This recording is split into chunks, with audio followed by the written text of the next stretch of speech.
অকল মোৰকে আমি জীৱনটো পাৰ কৰি আছো বোলে মোৰ ধন মোৰ মাটি মোৰ বাড়ি মোৰ ল'ৰা মোৰ ছোৱালী আমাৰ আদিবাসী ভাষাত কৈছে বোলে মোৰ ধন মোৰ টাকা মোৰ মাটি মোৰ বাড়ি অকল মৰকে আছো তেতিয়া ভগৱানও ভাবে এই মানুহটা তো বলে অকল মৰকে আছে ইয়াকে বলে জলদি করে মরাই দিয়াটাই ভাল ডিঙিত এটা তাবিজ ও হরি ও রাম ককালত এটা তাবিজ ও হরি ও রাম হাতত পাঁচটা আঙুঠি ও হরি ও রাম হরণ ললে বলে কার ওচৰত ললে কৃষ্ণৰ ওচৰত বলে কি হৰণ ললে বলে এটো মৌখিক হৰণ ললে বলে অকল গাব লাগিব নহয় আইসকলে নাচিবও লাগিব ও হৰি নাচিবনে গতিকে হৰিৰূপী ব্ৰহ্মাণ্ডটো লৈ যোৱা কয় গুৰুৰ নাম লওক জয় জগতগুৰু শ্ৰীমন্ত শংকৰদেৱ কি ৰকম মানুহ ৰে গীতাত অৰ্জুনক কৃষ্ণই কৈছে হে অৰ্জুন সৰ্বস্ব সাহং হৃদয় সন্নিবিষ্ট মই সকলোৰ হৃদয়ত আছো বোলে কম বেছি পৰিমাণে নহয় বোলে আমাৰ বোলে যোৰহাট ডিষ্ট্ৰিক্টৰ ঢেকিয়াখোৱা নামঘৰত ভগৱানটো 100% আছে হৰাইখন বোলে তাত দিলেহে কামত আহিব হয়নে বাৰু ভগৱান তাত বেছি আছে বোলে আমাৰ বোলে যোৰহাট ডিষ্ট্ৰিক্ট নহয় গোলাঘাট ডিষ্ট্ৰিক্টত আঠখেলীয়া নামঘৰত 100% ভগৱান আছে তাত হৰাইখন দিলে কামত আহিব আৰু আমাৰ এই জোনাই জিলা শাখাৰ আঞ্চলিক প্ৰাথমিক শাখাত ভগৱানটো 20% আছে এনেকুৱা কোনো কথা নাই গীতাত কৃষ্ণই অৰ্জুনক কৈছে এই সকল প্ৰাণীৰ মই আত্মা অন্তৰ্যামী শুভ ফল দাতা সাক্ষী ৰূপে স্বামী সকল প্ৰাণীৰ মই আত্মা অন্তৰ্যামী শুভ ফলদাতা সাক্ষী ৰূপে স্বামী ঈশ্বৰৌ সৰ্বে ভূতেষু ভূতাত্মা অৱস্থিত সেইকাৰণে আমাৰ গুৰুজনাৰ ধৰ্ম দৰ্শনটো সকলো জীৱতে ঈশ্বৰময় ভাৱনা কৰা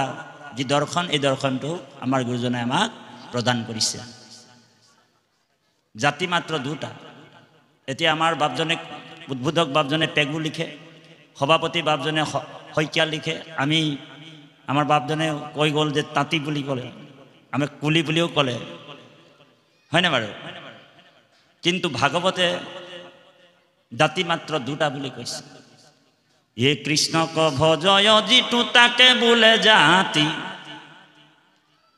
কৃষ্ণৰ বিমুখ যিটো হেহিহে অজাতি হৰিক ভজয় যিটো তাকে বোলে জাতি হৰিৰ বিমুখ যিটো হেহিহে অজাতি যি ভগৱানৰ ভকতি কৰিছে কৃষ্ণৰ ভকতি কৰিছে হেজনক জাতি বুলি কৈছে যি ভগৱান কৃষ্ণৰ ভকতি কৰা নাই তাক অজাতি বুলি কৈছে আৰু জেনেৰেল ভাষাত তাক বৈজাতি বুলি ক'লেও ভুল নহয় ও হৰি ও ৰাম সাধাৰণ ভাষাত তাক বৈজাতি বুলি ক'লেও ভুল নহয় বুলি কৈছে এতিয়া আপুনি মই সকলোৱে ইয়াত জাতিত পৰিছে কাৰণ আমি ভগৱন্তৰ ভকতি কৰিছোঁ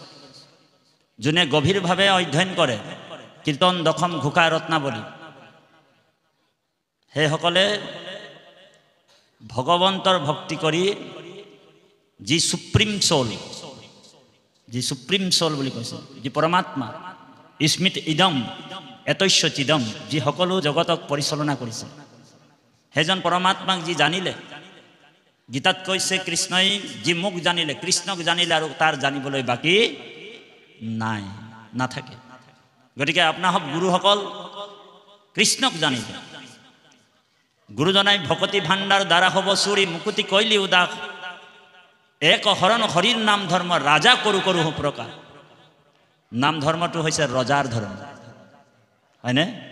আৰু ৰজাই কাকবাক ভয় কৰিবলগীয়া কথা থাকে নেকি বাৰু কৃষ্ণ ৰজাই কাকবাক ভয় কৰি থাকে নেকি নাথাকে গতিকে আপুনি মই গুৰু কৃপাত আজি ৰজাৰ ধৰ্ম পালো মহাপুৰুষ গুৰুৰ কৃপাত আমি ৰজাৰ ধৰ্ম পাইছোঁ গতিকে আজি আপোনাক আমি হৃদয়ৰ পৰা মহাপুৰুষ জগতগুৰু শ্ৰীমন্ত শংকৰদেৱক এভাগী সংবৰ্ধনা জনাম উচ্চ কণ্ঠেৰে বাহিৰে ভিতৰে আপোনালোক গুৰুৰ নাম ল'ব লাগিব আমাৰ লগত অকল নাম ল'লে নহ'ব শৰীৰৰূপী ব্ৰহ্মাণ্ডটো কপি যোৱালৈকে নাম ল'ব লাগিব শৰীৰৰূপী ব্ৰহ্মাণ্ড লৰি যোৱালৈকে নাম ল'বলৈ কৈছে গুৰুৰ নাম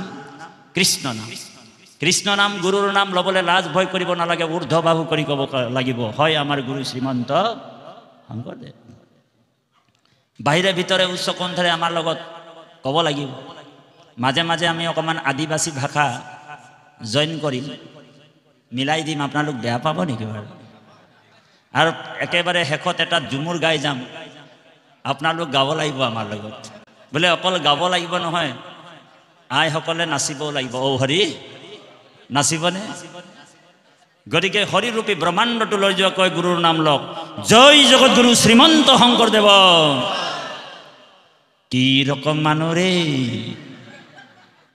চাৰি আশ্ৰমৰ ধৰ্মে তুষ্ট নাহি কন্ত গুৰু সেৱাতে যেন মতে তুষ্ট ভগৱন্ত ভগৱান নিজে কৈছে যে চাৰি আশ্ৰমৰ ধৰ্মত মই তুষ্ট নাই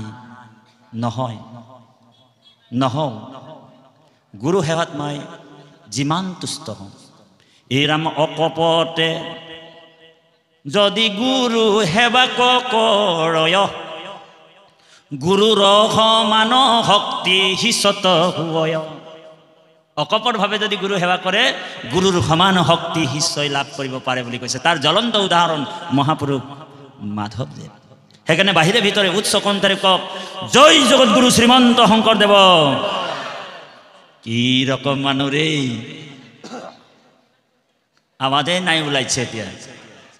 এতিয়াই এক পেট ভাত খাই আহিলি হয় না বাৰু আৰু গুৰুৰ নাম লিতালে তোৰা ইমান ভয় কৰছি উচ্চ কণ্ঠেৰে তিনিবাৰ কৃষ্ণ বুলি কওক বাহিৰে ভিতৰে কৃষ্ণ কি ৰকম মানুহ ৰে ইয়ে মাধৱে বুলন্ত মুখ কৃষ্ণ কৃষ্ণ কৃষ্ণ বুলি সদায়ে সুমৰে যিটো নৰ জলখন্তে যেন পদ্ম নৰকৰ পৰা তাংক হৈ আপুনি উধাৰ ৰংগ মনে মহাপুৰুষ মাধৱদেৱে ঘোকাত লিখিছে ৰামকৃষ্ণ নাম অভেদ কবচ সদায় যিটো জন পিন্ধয় তিনি গুণ বৃত্তিশয় অস্ত্ৰৰ প্ৰহাৰে আৰু তাক নিবিন্ধয় বুলি কৈছে তাক কোনো অস্ত্ৰই পিন্ধিব নোৱাৰে বুলি কৈছে আমাৰ মহাপুৰুষ গুৰুজনাই ইমান সাংঘাতিক কবচ আমাক দি দিলে কিন্তু তথাপিও আমাৰ কিছুমান ভকত আপোনালোক নহয় বাৰু ডিঙিত এটা তাবিজ ঔ হৰি ও ৰাম কঁকালত এটা তাবিজ ঔ হৰি ও ৰাম হাতত পাঁচটা আঙুঠি ঔ হৰি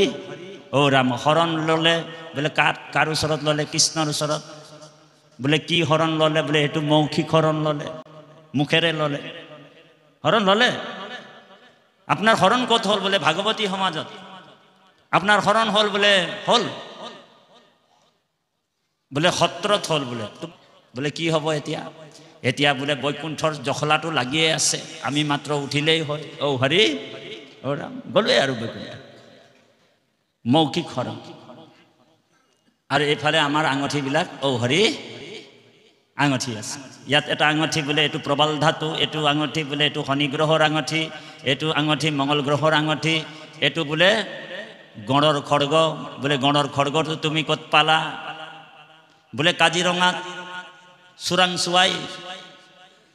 গণটোক বোলে গুলি মাৰি মাৰ্ডাৰ কৰি দিলে আৰু খড়গটো কাটি লৈ আনিলে মই কণ্ট্ৰেক্টাৰ মানুহ 25,000 টকাত বোলে খড়গটো পালো আৰু বোলে অকণমান খড়গ ৰূপৰ আঙঠিত ভৰাই পিন্ধি ল'লো পিন্ধাৰ পিছত বোলে কি হ'ব বোলে মোক মৃত্যুৱে বোলে টাচ কৰিব নোৱাৰিব মই অভয় পাই যাম আৰে যোধা মূৰ্খ যদি অকণমান খড়গ পিন্ধি তই মৃত্যুক জয় কৰিব পাৰিলি তেনেহ'লে কাজিৰঙাৰ গণটোৰ ওচৰত গোটাগুটি খড়গটোৱে আছিল তাকেই দেখোন গুলি মাৰি মাৰ্ডাৰ কৰি দিলে সিয়ে বাচিব নোৱাৰিলে ঔ হৰি তো ৰাখে হৰি মাৰে হৰি ৰাখে কোন হৰিয়ে নাৰাখিলে আমাক জৰিয়ে ৰাখিব নোৱাৰে সেইকাৰণে ভগবান কৃষ্ণ অর্জুনক কৈছে সর্বধর্মান পরিত্যজ্য মামেকম শরণম ব্রজ অহম তম সর্বপাপৈভ্য মুক্ষয়াস্মি মাম শুচো। সর্বধর্মানি পরিত্যজ্য মামেকম, কেবল মুখ প্রেম করা, মোর ভকতি করা। মামেকম কেবল মুখ, হয়নে বাৰু? আমি শৰণ লৈছো, মুখেৰে ললো, কিন্তু আমাৰ মনটো, আমাৰ দেহটো আমাৰ নিজৰ নিজৰ বুলি ভাবি আছো, হয়নে বাৰু? অকল মোৰকে আমি জীৱনটো পাৰ কৰি আছো। বোলে মোৰ ধন, মোৰ মাটি, মোৰ বাৰী, মোৰ ল'ৰা, মোৰ ছোৱালী।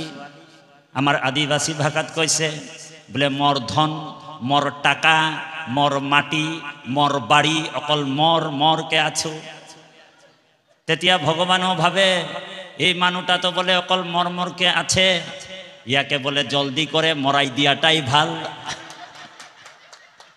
যোনে মৰকে থাকে, মর তবে হলে তই সোনকালে মর, তাক সোনকালে মরাই দিয়ে। বোলে 60 আর 70তে ও হরি ওরাম 60 আর 70 বছৰতে তাক মৰাই দিয়ে। আৰ যি সকলো ভগৱন্তকে অৰ্পণ কৰে, হে প্ৰভু মোৰ একো নাই, মোৰ দেহাটো মোৰ নহয়, মোৰ মনটো মোৰ নহয়, মোৰ বাক্যটো মোৰ নহয়, সকলো তোমাৰ। যতেক সুকৃতি মানে কৃষ্ণত অৰ্পিব, যিমান যি পাইছ ধন জন পুত্ৰ পৰিবাৰ সমস্তে অসাৰ বুলি কৈছে ভাগৱত দৰ্শন।